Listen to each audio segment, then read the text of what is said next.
नमस्कार। मैं डॉक्टर ओम प्रकाश आनंद,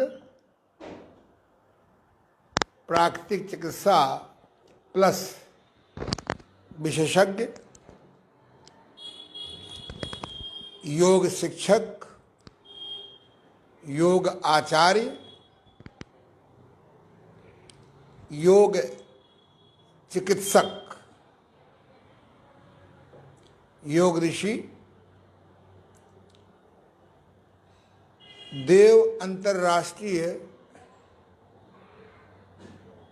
योग केंद्र गीतानगर कानपुर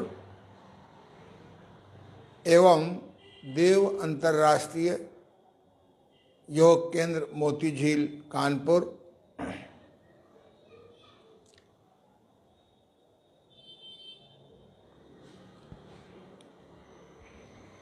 प्रेसिडेंट अध्यक्ष इंटरनेशनल नेचुरोपैथी ऑर्गेनाइजेशन,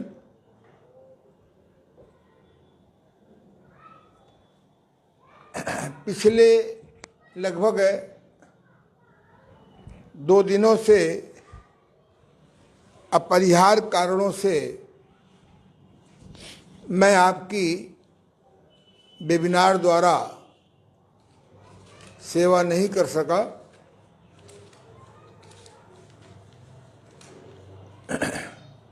उसके लिए आप लोग को कष्ट हुआ, उसके लिए मैं क्षमा चाहता हूँ।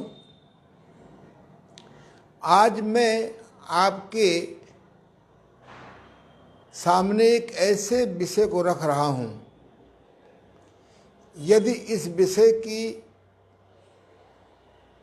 कक्षाएं ईमानदारी से इस देश में दी जाएं, यानी इसकी पढ़ाई की जाए, प्रैक्टिकल सिखाया जाए, तो इस देश के लाखों नवयुवकों को रोजगार दे सकते हैं, लाखों सेवाभावियों को हम व्यस्त रख सकते हैं और लाखों लोगों को हम स्वास्थ्य दान दे सकते हैं। वह है मालिश विज्ञान। यद्यपि आज मैं आपको लगभग 60 मिनट के अंदर इस विषय को समाप्त करूंगा, लेकिन इसकी मैं अलग से कक्षाएं वेबिनार द्वारा दूंगा, जिसको हम 10 भागों में पढ़ाएंगे। मेरा दावा है, मेरा चैलेंज है, मेरा विश्वास है कि जिन शब्दों को मैंने प्रयोग किया है, ये शब्द 1000%, 100% नहीं, ये सही उतरेंगे, क्योंकि अभी मैंने एक लेख लिखा है रोग के कारण। बहुत गहरा लेख है, उसमें 30 कारण मैंने ढूंढे हैं। उसमें एक कारण मैंने नहीं लिखा, संभवतः आज जोड़ने का प्रयास करूंगा, वह है बेरोजगारी। बेरोजगारी भी तमाम तन और मन के रोगों का एक कारण है, क्योंकि मेरी नज़र में संसार में 3 ही सत्य ऐसे हैं जिन आँखों से दिखाई पड़ते हैं। एक तन और एक मन जो अनुभूत आंखों से देखते हैं, और तीसरा है धन। अगर आपका तन निरोग नहीं है, बीमार हो जाने पर अगर आपको प्राकृतिक चिकित्सा का सिद्धांत क्लियर नहीं है, तो आप औषधियों की, दमनात्मक औषधियों के, समनात्मक औषधियों के चक्कर में पड़ जाएंगे और फिर आप 60-70 के बाद घातक रोगों के शिकार हो जाएंगे। एक मन, अगर आपको मन को मैनेजमेंट करना नहीं आया, मन को अकेलेपन में मैनेज करना नहीं आया, पॉजिटिव व्यस्तता, अगर आप नेगेटिव थॉट्स को पॉजिटिव थॉट्स में बदलने की कला नहीं आई, तो भी चाहे जितने धनवान हों, आप अकेले हो जाएंगे, बीमार हो जाएंगे।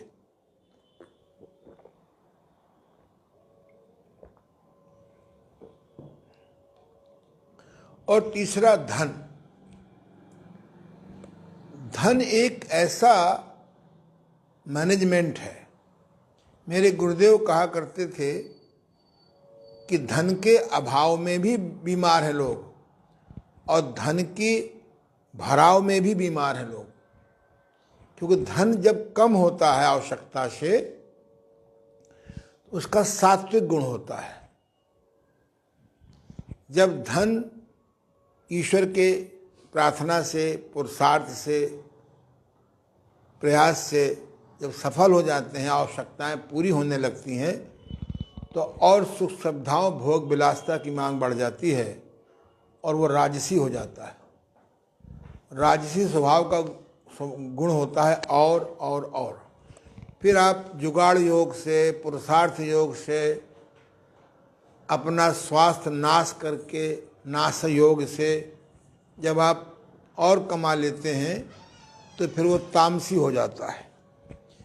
और जब धन बहुत ज़्यादा हो जाता है, तो तामस का स्वभाव होता है कि वो कैसे बढ़े, चाहे समाज नष्ट हो जाए, चाहे परिवार नष्ट हो जाए, चाहे देश नष्ट हो जाए।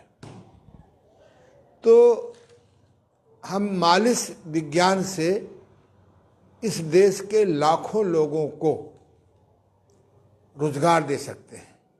मेरे कम से कम सैकड़ों तो नहीं, क्योंकि लोग मालिश विज्ञान को हीनता समझते हैं। खैर 100 विद्यार्थी तो मेरे होंगे, छात्र, जो मालिश के द्वारा 10,000 से 30,000 महीने धर्म के मार्ग से कमा रहे हैं। और धर्म के मार्ग से पैसा कमाना कोई बुरी बात नहीं है। तो आज मैं आपको मालिश विज्ञान के बारे में सीधे ले जाऊं। जैसा कि मैंने आपको पढ़ाया है इसके पहले कि त्वचा को स्वस्थ करने के लिए, यानी या खून की गंदगी हटाने के लिए, हमें एक होता है जल घर्षण स्नान।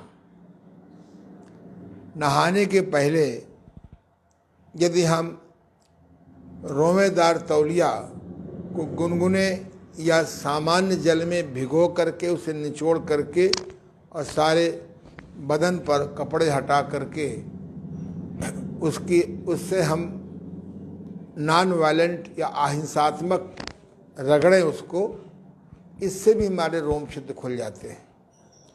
और पसीना आने के लिए रोम छिद्र खिलना बहुत जरूरी है। अभी आपने देखा है कि कोरोना का आक्रमण श्रम करने वालों को नहीं हुआ है, मेहनत करने वालों को नहीं हुआ, क्योंकि उनको पसीना आता रहा। पसीने से सब गंदगी बह गई। उन्हीं को आया जो एसी के अंदर रहते हैं, बहुत हाइजीनिक हैं, बहुत हाइजीन का ध्यान रखते हैं। मैं हाइजीन के विरोधी नहीं हूं। एसी में रहते हैं, एसी गाड़ी में चलते हैं,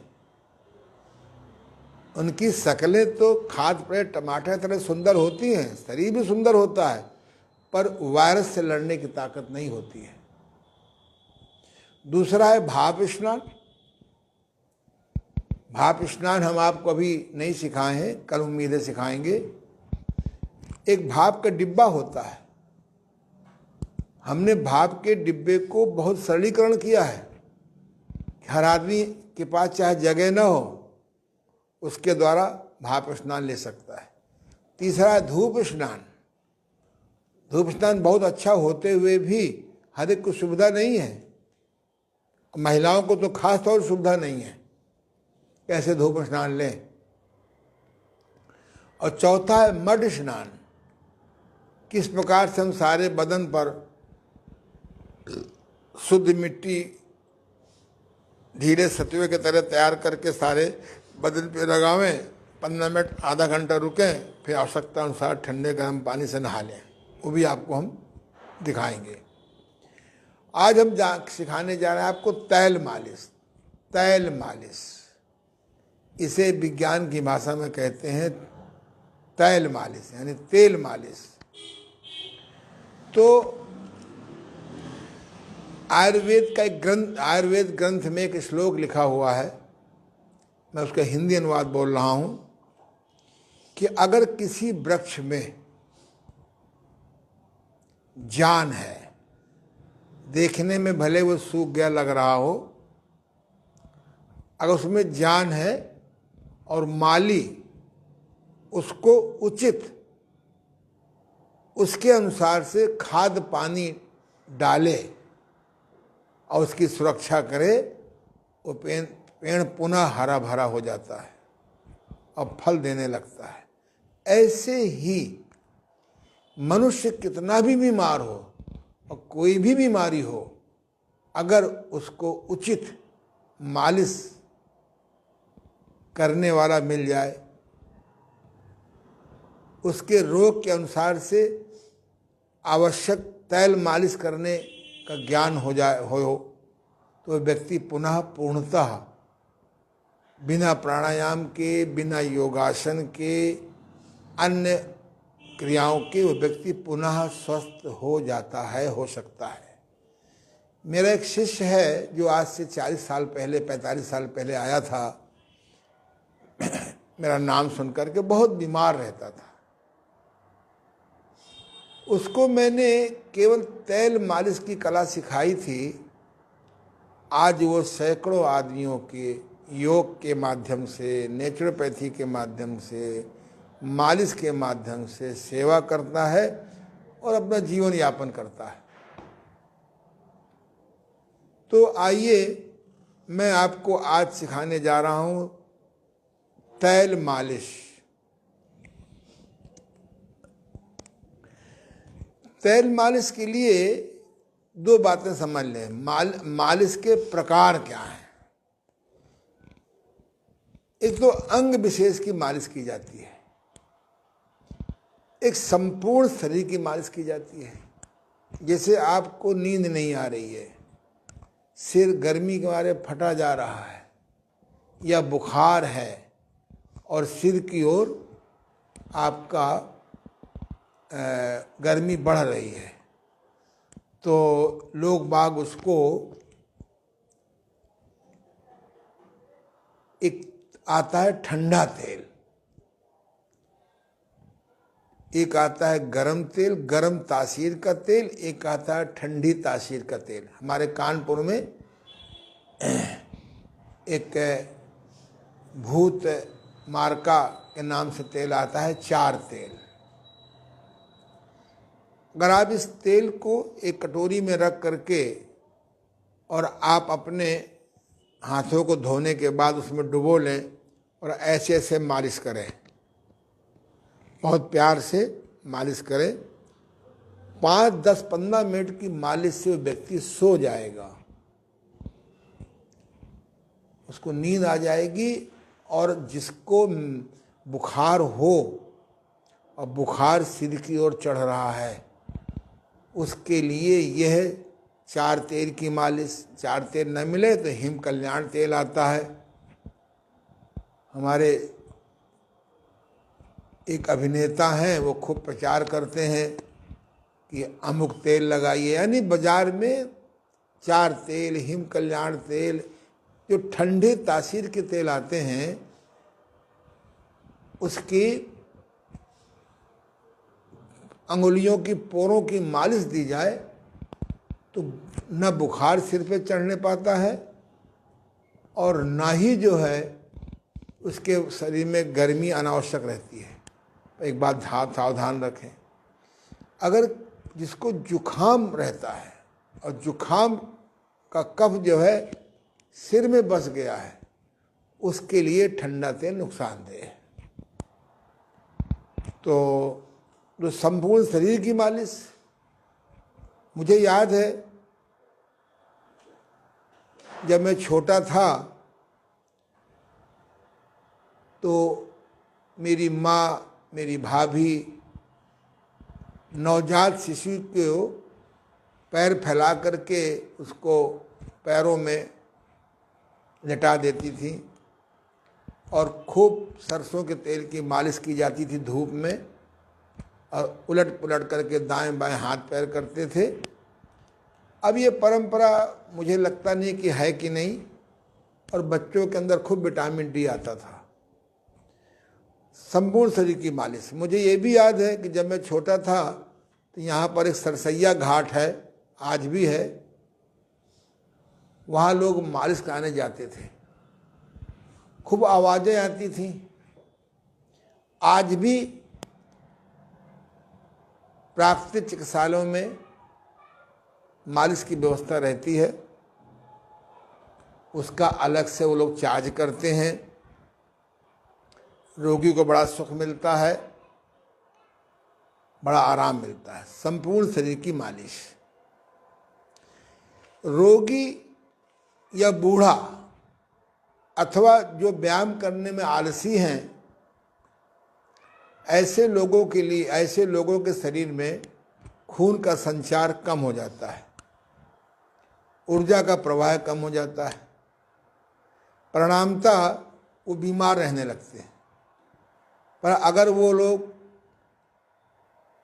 संपूर्ण शरीर की मालिश लें,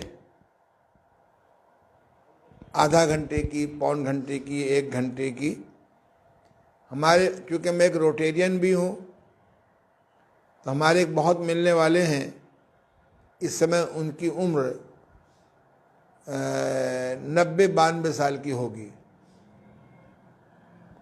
मिलते हैं, मैं उनको देख रहा हूँ पिछले 45 साल से, उनकी मेरी पहचान है। वो डेली, उनके यहाँ एक मालिश वाला आता है और वो डेली 1 घंटे संपूर्ण शरीर की मालिश करवाते हैं। कहते हैं मैं न कोई आसन करता हूँ, न मैं कोई प्राणायाम करता हूँ, आनंद जी मैं प्योर शाकाहारी हूँ, भोजन में रोटी दाल चावल कम लेता हूँ, साग सब्जी ज़्यादा खाता हूँ, पेट को साफ रखता हूँ, आपकी मैंने बस्ती क्रिया सीख ली है, उससे बड़ा आराम मिलता है, कभी बस्ती क्रिया धोखा दे जाती है तो गणेश क्रिया कर लेता हूँ, और मैं कोई जुलाबी औषधि नहीं लेता हूँ। कभी कभी त्रिफला चूर्ण गुनगुने पानी में ले लेता हूँ सप्ताह में 1 दिन, कि कहीं छोटा सा भी 1 ग्राम मल बॉडी में न रहे, और मैं स्वस्थ हूँ। उनकी परिस्थितियाँ ऐसी हैं कि वो बाहर घूमने भी नहीं जा सकते, तो अपने बंगले में ही वो 15 मिनट आधा घंटे टहल लेते हैं। तो और नहीं भी टहल पाते हैं तो कहें मुझे कोई थकान नहीं होती, आज 90 साल से ऊपर हैं और बिल्कुल टनाटन है। तो ये मैंने इसलिए बात करी कि मालिश का महत्व आपको मालूम हो जाए। मैं भी जब नेचुरोपैथी में नए नए आया था तो मेरे गुरुदेव ने कहा था कि जिस दिन कमजोरी का अनुभव करो या किसी की याद में नाइट फॉल हो जाए, उस समय यौन अवस्था थी, ओपनली बोलने में कोई दिक्कत नहीं है, तो मालिश कर लिया करो। ये बात मैंने बहुत लोगों को बताई और सब ने कहा कि बड़ा लाभ मिलता है। तो आप जो है 20 मिनट आधा घंटे की मालिश कर लीजिए, मैं विधि बताऊंगा अभी, तो हमारा शरीर पुनः एक्टिव हो जाता है। तो मालिश पर ये जो पुस्तक है आपकी, मैंने पुस्तकें बहुत देखी हैं। प्राकृतिक चिकित्सा विधि, डॉक्टर श्यामा प्रसाद जी, ये 2 पुस्तकें बहुत अच्छी हैं, प्राकृतिक चिकित्सा विधि और प्राकृतिक चिकित्सा विज्ञान। ये पुस्तकें इतनी सुंदर हैं कि अगर इस देश को में नेचुरोपैथी फैलानी हो और लोगों को सेल्फ डॉक्टर बनाना हो, ये पुस्तकें वास्तव में कोर्स में कर देनी चाहिए। बाबर का बाप कौन था, हुमायूं का बाप कौन था, अकबर ने कितनी शादियां की, इससे क्या मतलब हमारे जीवन से। हमें तो नेचुरल हेल्थ एजुकेशन दी जाए, नेचुरोपैथी सिखाई जाए, योग साधना सिखाई जाए, हर्बल थेरेपी सिखाई जाए, मैग्नेट थेरेपी सिखाई जाए, कब खाएं, कैसे खाएं, कितना सिखाया जाए, स्वस्थ सेक्स एजुकेशन सिखाई जाए, कम पैसे में अधिक सुखी कैसे हों, टाइम मैनेजमेंट कैसे करें, ये सारी बातें हम लोगों को सिखानी चाहिए। आज हमारी बात यूनिवर्सिटी में हुई है कोठारी जी से, मैंने कहा मैं आपकी मदद कर सकता हूँ। चलिए, तो ये किताब में जो लिखा है मालिश विज्ञान, मैंने बहुत किताबें पढ़ी हैं पर ऐसी किताब विस्तार से मुझे नहीं मिली। मैं आपको बता दूं, इस किताब में लिखा है, मुझे मालूम भी है पहले, प्राचीन मालिश 8 प्रकार की है, यानी नेचुरोपैथी के हिसाब से मालिश 8 प्रकार की है। नंबर 1 स्पर्श मालिश है। आप देखते हैं जब कोई बच्चा बीमार हो जाता है तो माँ बड़े प्यार से उसके सिर पे मालिश स्पर्श करती है, ऐसे करती है, तो मतलब बिना दबाव की स्पर्श मालिश। और दूसरा है मृदुमार मालिश है, इस प्रकार से हम लोग इसको कहते हैं घूसा मार मालिश। आप करके देखिए, ऐसे बिना कपड़े हटाए देखिए,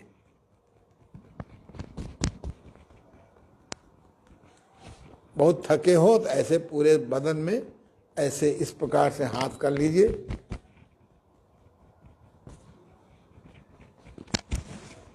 इस प्रकार से पेट में ना ऐसे करिएगा, जहाँ जहाँ हड्डियाँ हो उसके ऊपर ऐसे करिए, इसको मृदुमाल मालिश कहते हैं, मृदुमार मालिश। और तीसरा घर्षण मालिश, मैंने बताया आपको, पानी लेके भी कर सकते हैं, कपड़ा भिगो के भी कर सकते हैं, सूखी मालिश सूखी भी कर सकते हैं कपड़ा हटा करके। और चौथी है दबाना मालिश। मुझे याद है कि जब हम लोग छोटे छोटे थे तो पिताजी कहते थे चलो पैर दाबो, हम लोग खड़े होकर के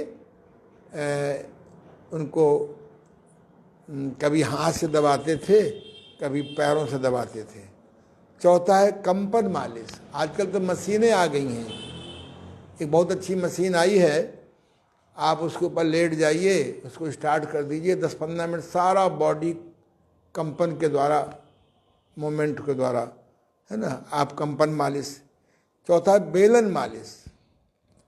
एक्यूप्रेशर में ऐसे बेलन आए हुए हैं जिसमें पॉइंट भी होते हैं, आप उसके द्वारा आप मालिश कर सकते हैं सारे बदन पे। इस प्रकार से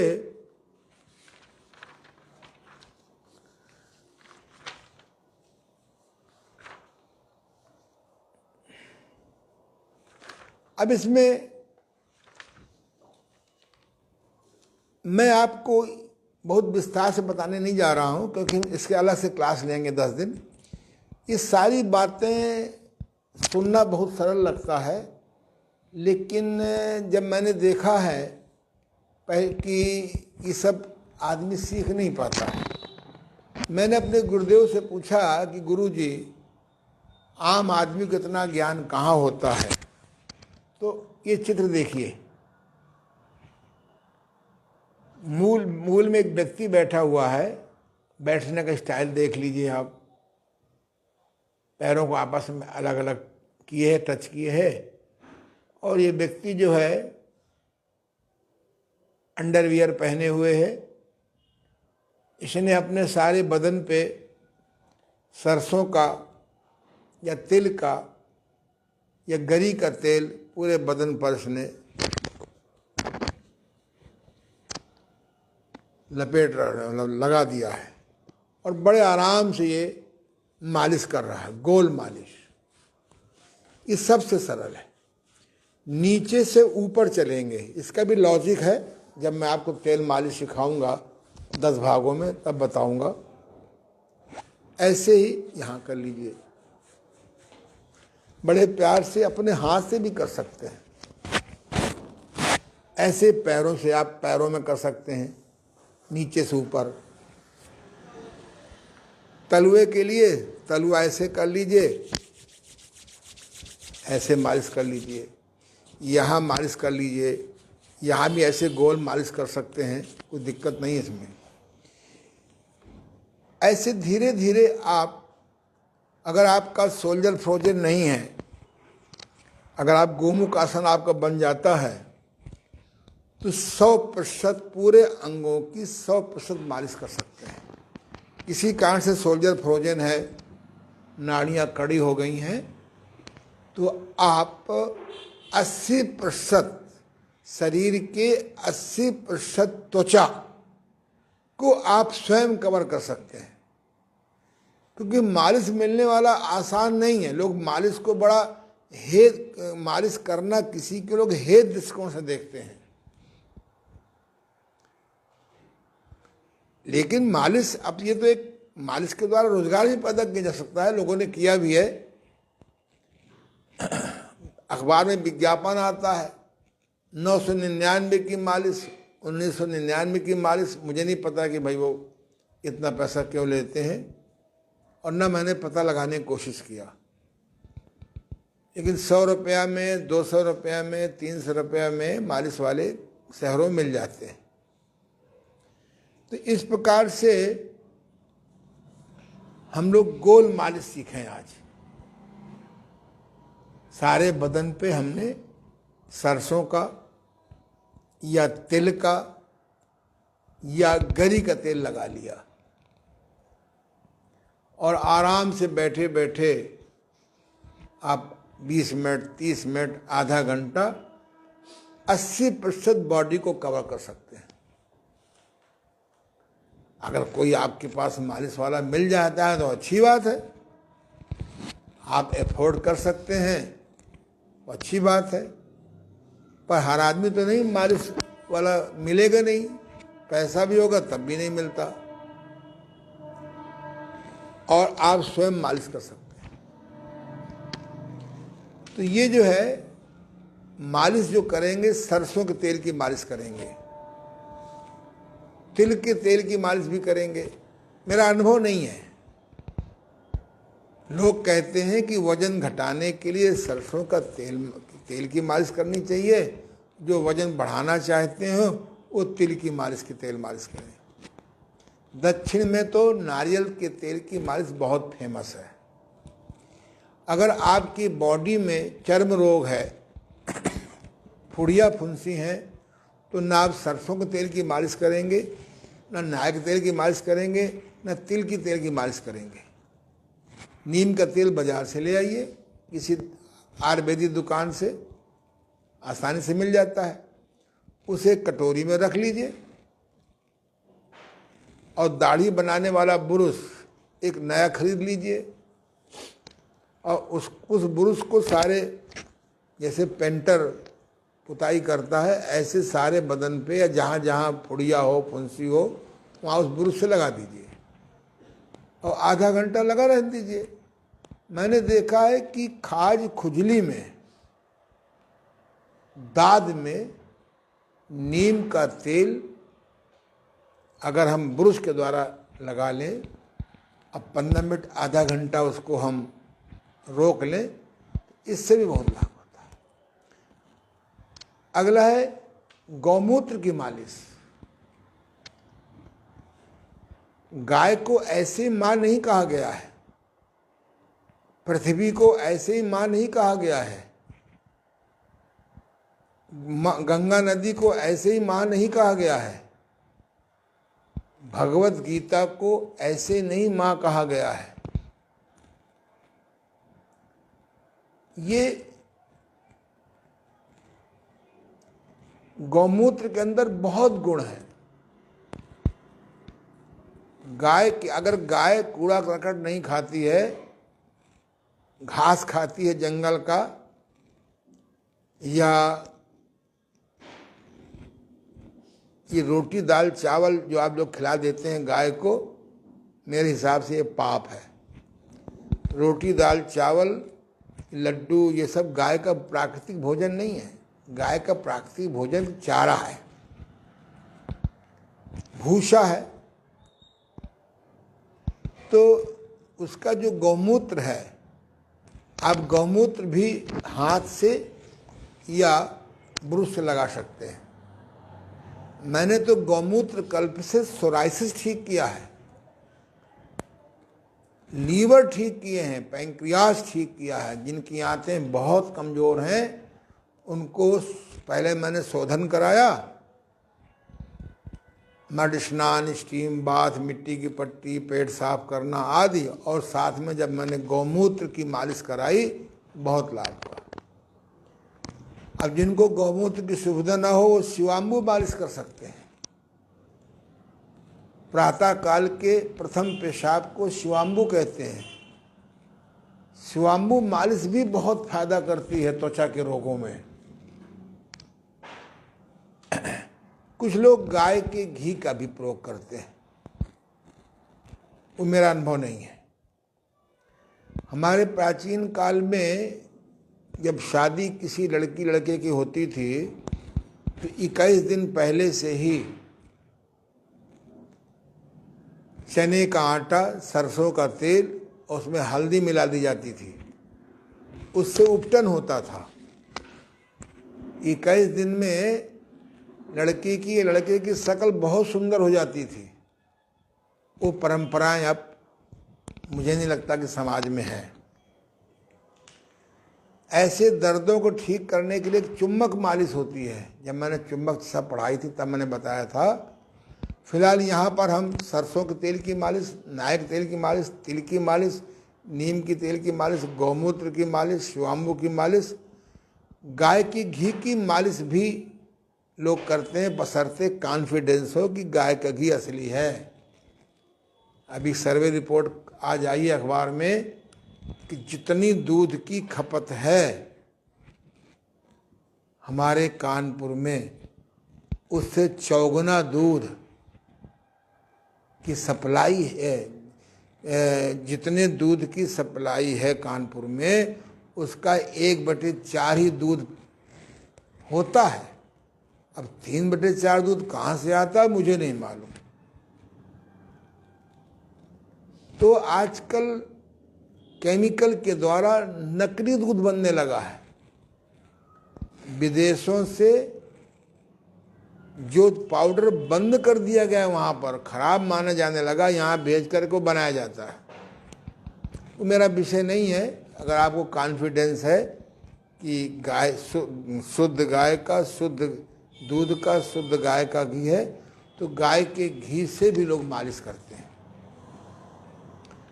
कुछ लोग बिना शक्कर डाले दूध से भी मालिश करते हैं। कुल मिला करके सरसों के तेल की मालिश, नारियल के तेल की मालिश, तिल की मालिश, नीम की मालिश बहुत फेमस है, और गौमूत्र की मालिश, शिवाम्बु की मालिश भी अंडरग्राउंड फेमस है।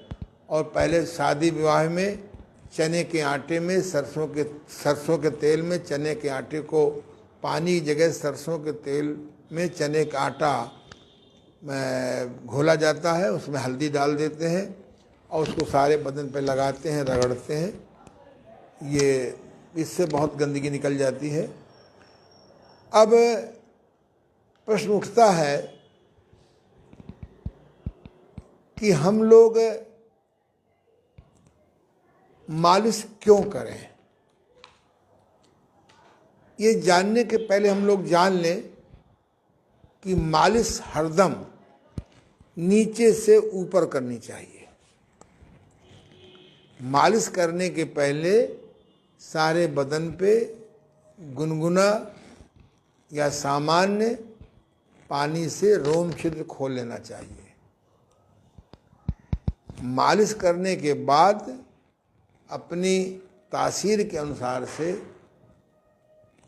शीतल जल से नहाएं या गुनगुने पानी से नहाएं। उसके बाद अच्छी प्रकार से तौलिया से साफ लेना चाहिए, क्योंकि मालिश का उद्देश्य बदन पे लगाए रखना नहीं है। मालिश का उद्देश्य है कि आपके त्वचा में खून का संचार कैसे बढ़ाया जाए, आपके जोड़ों में खून का संचार कैसे बढ़ाया जाए। मालिश का उद्देश्य यहाँ पर खून का संचार बढ़ाना है। जोड़ों के अंदर खून का संचार कैसे बढ़ाया जाए, उसे खोला कैसे जाए। पेट की मालिश बहुत सावधानी से करें। पेट की मालिश बहुत मुलायमियत से करें, प्रेशर दे के ना करें। जहाँ सूजन हो वहाँ पर मालिश न करें, केवल आप चुपड़ें। और इस बात का ध्यान रखना बहुत ज़रूरी है कि मालिश करते समय बराबर मन में सोचते रहें कि जैसे सूख गए वृक्ष में उचित खाद पानी डालते हैं, ऐसे ही हम मालिश से ठीक हो जाएंगे। आयुर्वेद में कम से कम, जब मैंने अध्ययन किया था, अभी भी देखता रहता हूँ, कम से कम 30 प्रकार की तैल मालिश है जो जड़ी बूटी से बनाए जाते हैं। मैंने भी गुरु की प्रेरणा से एक लौंगा तेल बनाया है और शास्त्रों के अनुसार से मैं 18 घंटे उसको कंडे की आंख में ही पकाता हूँ और मैं कहीं बाहर नहीं भेजता हूँ। मैं अपने रोगियों के लिए करता हूँ, जिनके सूजन हो, जिनके दर्द होता है गठिया आदि, उस कारण हम उस लौंगा तेल को रुई के द्वारा चुपड़ दें, लगा दें और फिर उसमें मैग्नेटिक बेल्ट बांध देते हैं तो बहुत फायदा होता है। अभी 3 दिन पहले मेरे साथ एक घटना हो गई जिसमें मेरा बाएं पैर का घुटने में इतनी सूजन आ गई कि मेरा चलना फिरना और जीने में चढ़ना मुश्किल हो गया। कि मुझे कन्फर्म था कि मेरे पैर में मेरा फ्रैक्चर नहीं हुआ है, पर बच्चों की खुशी के लिए बार बार फ़ोन आता है। आजकल जानते हैं बच्चे कितना प्यार करते हैं।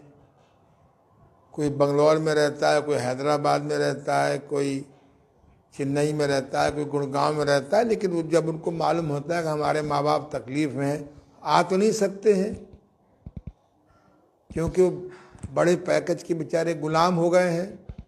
तो वहाँ से फ़ोन कर कर के उनकी खुशी के लिए मैंने एक्सरे करवा लिया। कोई फ्रैक्चर नहीं निकला। मुझे पहले भी मालूम था कि फ्रैक्चर नहीं निकलेगा। भयंकर सूजन निकली। डॉक्टर साहब मेरे मिलने वाले थे, उन्होंने बहुत पहले मेरा एक्सीडेंट में नी का ऑपरेशन भी किया था। तो उन्होंने कहा कि सब दवाएं लिख दी उन्होंने, ढेर सारी पेन किलर और ये वो हो, और हंसने भी लगे। कहने लगे मैं जानता हूँ कि आप पेन किलर खाएंगे नहीं, आप अपनी मैग्नेट थेरेपी से ठीक कर लेंगे। तो मैंने कहा नहीं, आपकी दवाओं का मैं सम्मान करूँगा, लेकिन मैंने न दवा खरीदी और न मैं दवा खाई। वही मैंने अपना लौंगा तेल कि दिन में 3 बार चुपड़ाई करी, ऊपर से मैंने रुई कॉटन रख दिया जिससे कि तेल, और वही मैंने अपनी मैग्नेटिक नी कैप दिन भर बांधे रहा। और रात को हाई मैग्नेट का साउथ पोल इस प्रकार से लगाया कि सूजन वाले स्थान पे टच रहे, दबाव ना पड़े। अब चूंकि मैं तो मैग्नेट का खदान है मेरे पास, इकट्ठा मैंने हाई मैग्नेट के 6 पीस लगा दिए, जोड़ करके साउथ पोल रहा। और मैंने देखा कि आधा 1 घंटे लगाने के बाद दर्द तो गायब हो गया, सूजन ना के बराबर रह गई। फर्स्ट डे में वॉकर लेके नहीं चल पा रहा था, इतनी सूजन थी। सेकेंड डे में लाठी लेके चला, जो होता नहीं वो मेडिकल में, और थर्ड डे में बिना लाठी भी मेरी छूट गई। तो ये अगर मैग्नेट थेरेपी का ज्ञान हो तो उस समय अगर मैं लौंगा तेल नहीं भी लगाता या नहीं लौंगा तेल मिल रहा तो आप घर में कोई भी तेल बना लो लहसुन डाल करके। मैं बताना चाहता हूँ कि सूजन की अवस्था में आप तेल को मालिश करके नहीं लगाएंगे, तो ये आप ध्यान रखें।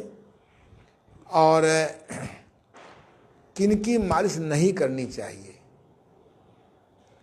जो अतिजीर्ण हृदय रोगी हैं, जिनको थोड़ा सा चलने में या थोड़ा सा प्राणायाम करने में श्वास फूलती हो, ऐसे लोगों की मालिश नहीं करनी चाहिए, क्योंकि मालिश करने से खून संचार बढ़ जाता है, और खून संचार बढ़ने से हृदय से सप्लाई करनी पड़ती है खून को, तो ऐसे लोगों को मालिश नहीं करनी चाहिए। दाद खाज खुजली में मालिश करना बिल्कुल मना है, लेकिन नीम का तेल जो मैंने खोज की है अपने गुरुदेव की कृपा से, वो आप उसको दाढ़ी वाले ब्रश से आप कर सकते हैं। जो बहुत अति दुर्बल रोगी हों, एक तो दुर्बल रोगी होते, एक अति दुर्बल रोगी होती है, उनको भी आप मालिश ना करें। और जो टीबी के रोगी हैं उनको भी मालिश नहीं करना चाहिए। लेकिन जो मैंने अपना परिचय देता हूँ कि प्राकृतिक चिकित्सा प्लस में मैंने बहुत सी जोड़ी है। ऐसे लोगों को गौमूत्र की मालिश कर सकते हैं ब्रुश के द्वारा, शिवाम्बु की मालिश कर सकते हैं ब्रुश के द्वारा। इसी प्रकार से जिनका बहुत हाई ब्लड प्रेशर रहता हो, आजकल ब्लड प्रेशर बहुत कॉमन हो रहा है, क्योंकि सभी लोग बहुत बड़े आदमी बनना चाहते हैं। ये बहुत बड़े आदमी बनने की जो बीमारी लोगों को फैल गई है, ये बड़ी भयंकर साबित होगी। जब पैसे का यूज करने का समय आएगा, अगर नेचुरोपैथी में नहीं आए, नेचुरोपैथी में नहीं आए, नेचुरोपैथी के साथ में योग साधना नहीं की, योग साधना में योगासन प्राणायाम नहीं आता, शोधन क्रियाएं आती हैं, हल्के फुल्के व्यायाम आते हैं, बहुत हल्की गहरी सांस आती है, और मेडिटेशन आता है। तो ये आप जो है ये आदमी, आजकल 3 बीमारियां घर घर पहुंच गई हैं। एक ब्लड प्रेशर, एक डायबिटीज, और एक लंग्स की कम खराबी, क्योंकि आदमी ने सब पेड़ काट डाले, शुद्ध हवा मिलती नहीं है, ऊपर से मेट्रो चलने लगी है। दिन भर पहले लोग समिधा से, मेवा से लोग हवन करते थे घर घर, अब हर आदमी के पास पेट्रोल की गाड़ी है, डीजल की गाड़ी है। आज से 8-10 साल पहले एक बिहार के किसी नवयुवक ने एक ऐसी खोज की थी कि वह ये जैसे भाप का इंजन जलता है, ऐसे ये गाड़ियाँ भी भाप से चल सकती थीं, उसने निकाला था कि गाड़ियाँ भी भाप के इंजन से, भाप के द्वारा चल सकती हैं। लेकिन सुना कि वो उसका एक्सीडेंट हो गया, मर गया, मुझे नहीं पता कि एक्सीडेंट हुआ या किसी तामसी पूंजीपति ने उसकी लीला समाप्त कर दी, पर मैं आज भी जानता हूं कि जब भाप का इंजन चल सकता है, अब तो खैर इंजन दूसरे आ गए हैं, इलेक्ट्रिक वाले आ गए हैं, ये हमारी गाड़ियां क्यों नहीं चल सकती हैं भाप के इंजन से और इलेक्ट्रिक से? अभी जाड़ा शुरू नहीं हुआ है और पार्क में घूमने जाने के लिए मना कर रहे हैं, तो आदमी कहाँ घूमे? घर के कमरे भी अब बताते हैं कि रहने लायक नहीं रह गए। तो मैं अपने वैज्ञानिकों से, सरकार से प्रार्थना करता हूं कि आदमी को खाने की 2 बार जरूरत है, सुबह शाम। बाकी आप ठुसौल योग से दिन में 4 बार नाश्ता करो, ये आपकी अज्ञानता है। हम लोग जब छोटे थे तो 2 बार भोजन करते थे बस, सवेरे नाश्ता, दोपहर में भोजन, तीसरे पैर नाश्ता, रात को भोजन, सोते समय दूध। ये सब बीमारी के लक्षण हैं। तो हमको याद है कि हम लोग जो है, एक नई बीमारी चली है आपकी, फेफड़े हमारे कमजोर होते जा रहे हैं। ऊपर से आप प्राणायाम करते हो आधा आधा 1-1 घंटा। अरे प्राणायाम के लिए शुद्ध वायु चाहिए, शुद्ध हवा जब है ही नहीं है तो शुद्ध हवा अंदर जाएगी कैसे? मेरे गुरुदेव कहते थे कि शहर प्राणायाम करने लायक नहीं रहे हैं, उनको श्रम व्यायाम करना चाहिए। एक दिन बताएंगे श्रम व्यायाम क्या होता है। 10 मिनट श्रम व्यायाम करिए, आपके फेफड़े मजबूत रहेंगे। मैं तो श्रम व्यायाम ही करता हूँ। तो ब्लड प्रेशर, डायबिटीज, फेफड़ों की कमजोरी और मोटापा, और 5वां है आपका नर्वसनेस। ये 5 बीमारियां बहुत फैली हैं, डिप्रेशन, टेंशन। तो इसके बचने का बेस्ट, तो जिनको बहुत ज़्यादा हाई ब्लड प्रेशर है उनको भी मालिश नहीं करनी चाहिए। उसके लिए हमारे जैसे तमाम अनुभवी प्राकृतिक चिकित्सक देश में हैं, उनका गाइडेंस ले लें। इस वेबिनार के माध्यम से हम आपको जागरूकता का प्रोग्राम दे रहे हैं। हम कोई आपको प्राकृतिक चिकित्सक नहीं बना रहे हैं। प्राकृतिक अपना डॉक्टर बन जाइए। अगर घर वालों को आप समझा सकें, आपकी बात मानते हो तो उनको समझा लीजिए, लेकिन थोड़ा सा ज्ञान आपको करना होगा। मैं कुछ किताबें आपको 2-4 दिन में लिखवा दूंगा, वो किताबें पढ़िए। अच्छी किताबों से बढ़कर कोई मित्र नहीं है और बुरी किताबों से बढ़कर कोई शत्रु नहीं है। यद्यपि मेरे क्षेत्र में 25 गुरु हैं, लेकिन 90% मैंने किताबों से ही पढ़कर सीखा है। जब कोई गाड़ी रुकती थी, फंसती थी, तो मैं गुरु से पूछता था। तो मेरा आज का उद्देश्य यही है कि आप लोग, ये मालिश विज्ञान बहुत सूक्ष्म की जरूरत नहीं है। मालिश क्यों करना है? हमारी त्वचा के में खून संचार बढ़ाना है, जोड़ों में खून संचार बढ़ाना है। लेकिन जिस अंग में सूजन हो उसमें मालिश नहीं करेंगे। मालिश करने के पहले पोंछा मारिए गुनगुने पानी से या ताजे पानी से, मुश्किल से 5 मिनट लगते हैं। अगर आप दुबले हैं तो तिल के तेल की मालिश करिए, अगर वजन घटाना है तो सरसों के तेल की मालिश करिए। कहते हैं कि सरसों का तेल चुपड़ लिया जाए सारे बदन पर और फिर धूप स्नान लिया जाए तो विटामिन डी बहुत जल्दी अब्जॉर्ब होता है। अगर आपके शरीर में खाज खुजली है तो गौमूत्र, ब्रुश से गौमूत्र की मालिश करिए। अगर कहीं आपके शरीर में तमाम घाव हैं, खुजली है, गांठ पड़ गई है, मवाद बह रहा है, तो नीम का तेल उसमें लगाइए, ब्रुश से नीम का तेल चुपड़िए, है ना। और अगर गौमूत्र भी ना मिले तो मेरा तो शिवाम्बु पर बहुत श्रद्धा है। परमात्मा बहुत दयालु है। जिस चीज की सबसे ज्यादा आवश्यकता होती है वह परमात्मा मनुष्य को अति सरलता से उपलब्ध करता है और निःशुल्क उपलब्ध करता है। गौमूत्र के लिए तो आपको जाना पड़ेगा। अगर आप खुद गाय नहीं पाले हैं, पर शिवाम्बू के लिए कहीं नहीं जाना है।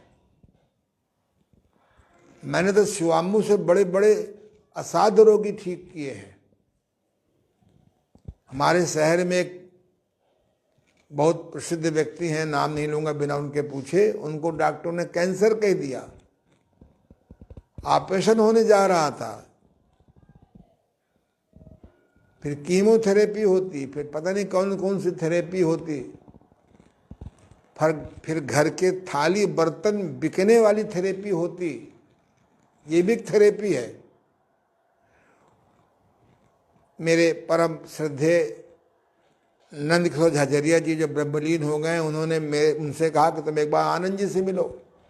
वो मेरे पास आए, मैंने कहा बिल्कुल, आप 1 महीने बाद ऑपरेशन कराइए। उनको मैंने खान पान सही करा दिया, शिवाम्बू थेरेपी किताब दे दी, शिवाम्बू थेरेपी लगाने की विधि बताई, शिवाम्बू का सेवन की विधि बताई। वो लगभग 30 दिन में 100% ठीक हो गए। उनका लिखा हुआ लेटर, हाथ का लिखा लेटर मेरे पास मौजूद है। आज वो 86 साल के हैं, खूब गायों की सेवा करते हैं। इसलिए शिवाम्बू थेरेपी से बड़े बड़े रोग ठीक हो जाते हैं। मैं तो शिवाम्बू थेरेपी का परम भक्त हूँ। जब कभी इस देश का धोखे से प्रधानमंत्री बन गया, उसे बनने का कोई स्कोप भी नहीं, मैं बनना भी नहीं चाहता, तो मैं तो शिवाम्बू थेरेपी के क्लासेस चलवाऊंगा, इसको कोर्स में अनिवार्य कर दूंगा। इस देश का स्वास्थ्य के नाम से, बीमारी ठीक करने के नाम से जो अरबों खरबों डॉलर खर्च हो रहा है कि एक प्रांत में, वो 10% रह जाएगा। मैं इस वेबिनार के माध्यम से कहता हूं कि गौमूत्र में और या शिवाम्बू में इतने गुण हैं, इतने गुण हैं कि आप शिवाम्बू थेरेपी के द्वारा, गौमूत्र के द्वारा, ये रिफाइंड गौमूत्र की बात नहीं करता हूं। आजकल बड़े बड़े बाबा लोग गौमूत्र को रिफाइंड करने में लगे हैं, कुछ नहीं। जैसे आटे से चोकर निकाल दीजिए तो आटा उतना उपयोगी नहीं होगा, ऐसे गौमूत्र माने गौमूत्र होता है। उसका ये तत्व निकाल दिए, उसका चोकर निकाल दिए, उसका ये निकाल दिए, नहीं। गौमूत्र माने गौमूत्र। अगर इस देश का 90% रोग ठीक करना है, लोगों को मालूम नहीं है। चाइना में आदमी के मूत्र को नालियों में नहीं फेंकने देते, वहाँ सब बने हुए स्टोरेज। और यहाँ पर कैंसर के नाम से एक दवा आती है, उसमें लिखा हुआ है this medicine based on human urine, और 7,000 की मिलती है। मैं आपसे, मेरा कोई व्यक्तिगत आपसे कोई आकर्षण नहीं है कि आप मुझे पैसा दें। इस देश को बचाना है तो प्राकृतिक चिकित्सा, योग साधना, आयुर्वेदिक जड़ी बूटियां जो घर में रहती हैं, हमारे घरों में 100 जड़ी बूटियां हैं। इनका अगर आपको ज्ञान हो जाए, मैं जो आगे चल के आपको दूंगा, इन चीज़ों को अगर हम ले लें तो हम इस देश को कैंसर जैसी बीमारियों से छुटकारा पा सकते हैं। गौमूत्र पीने वालों को, शिवाम्बू थेरेपी मानने वालों को कोरोना नहीं आ सकता। अभी तो कोरोना आया है, 6 महीने साल भर बाद फिर कोरोना आएगा, फिर गोरोना आएगा, फिर घोरोना आएगा, फिर चोरोना आएगा। जिनको प्राकृतिक का ज्ञान नहीं है और तामसी रईस हैं, उन्हें तो कोई ना कोई भेजना ही है वायरस। मैं बड़ी पीड़ा के साथ कहता हूं कि इन चिकित्सा पद्धतियों का प्रसार न होने से, घर घर न होने से देश में गरीब आदमी और गरीब हो रहा है, अनाथ हो रहे हैं, समय के पहले महिलाएं विधवा हो रही हैं, समय के पहले पुरुष विधुर हो रहे हैं। ये मेरा जो पढ़ाने का उद्देश्य यही है कि हे मनुष्यों, अगर आपका स्वास्थ्य ठीक नहीं होगा तो मालिश में बहुत सारे गुण हैं। मैंने बहुत संक्षेप में पढ़ाया है। आप लोग जल की मालिश करें, चाहे तेल की मालिश करें, चाहे नीम के तेल की मालिश करें, चाहे काऊ यूरिन की मालिश करें, चाहे शिवाम्बु की मालिश करें, मालिश करके देखिए, आपकी त्वचा भी सुंदर हो जाएगी। शादी के पहले हमारी माताएं, हमारी बेटियां, हमारी बहनें, अब तो खैर बहन नहीं कहेंगे, हमारी उम्र ऐसी कि सब बेटियां हुई, हज़ारों रुपए खर्च करती हैं केमिकल मसाज में। मैं जो ब्यूटी पार्लर हैं उनसे भी रिक्वेस्ट करूंगा कि अपने घर में ही वो चने का आटा और सरसों का तेल मिला लें, उसमें हल्दी मिला लें, न बतावें मरीज को, अपने क्लाइंट को कि हमने क्या है, उसमें कोई विदेशी शीशी में भर लें, क्योंकि पैसा निकालना आसान काम नहीं है, क्योंकि हमारे लेबर की कम वैल्यू है। तो मेरे आज उद्देश्य मेरा यही है कि अगर आपको मालिश का शास्त्रीय ज्ञान हो जाए तो बहुत अच्छी बात है। तो ये मैंने जो 10 दिन का लेक्चर है जिसको मैं तैयार कर रहा हूँ, ये मैंने एक 50-55 मिनट में बताने की कोशिश की है। कल से आप मालिश शुरू कर दीजिए। मालिश वाला ना मिले तो परेशान ना होइए, और जिससे मालिश कराएं उसका घर देखाइए। कहीं ऐसा ना हो कि मालिश कराते कराते वो आपको सीधे कोई ऐसी क्लोरोफार्म जैसी कोई चीज़ सुंघा दे, आपको मालिश करा के भेज दे।